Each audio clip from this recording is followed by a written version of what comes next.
Good morning guys. Ano papakita ko lang sa inyo yung lutuan namin, no. Kahoy lang po yung gamit namin, pero tingnan niyo yung lakas ng apoy niya. Ayan guys. Yan, pagawa na kayo. Ayan guys, ha. Ngayon ka Denver, ha. Tingnan mo mamaya.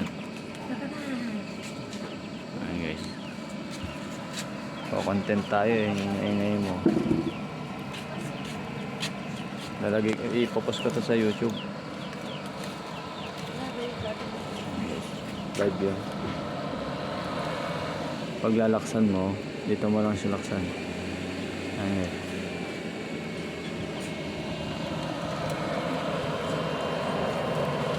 Lower siya pababa.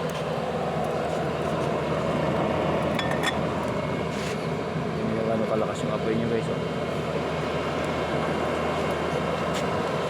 Kagandahan nito guys, no? Hindi mo kailangan ng langis.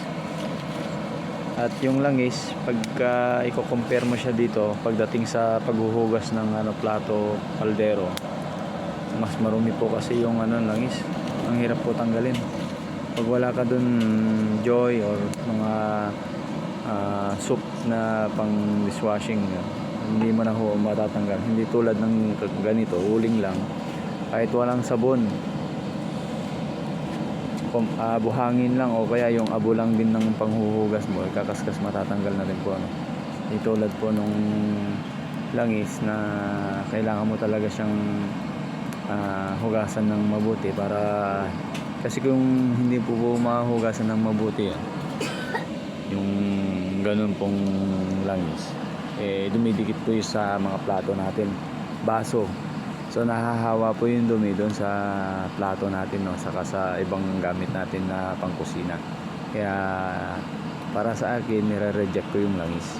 Mas gusto ko na lang bumili ho kayo ng ganito, tapos gumawa na lang din po kayo ng ganyan. May tubo lang din yan papasok doon sa para naihipan niya yung apoy pataas.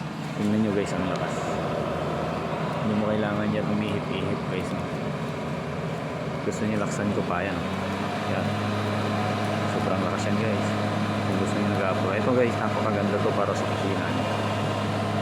Yes. Sinishare ko to para yung iba matulungan natin, no? Yung mga may negosyo dyan na mga pansitan, restaurant. Kaya guys, yan, napakaganda. Kaya nyo na yan guys. Ganyan gawin nyo sa mga kalan nyo, no? Salamat guys. Pa-share naman po ng videos, pa-like na rin po. Maraming salamat. God bless.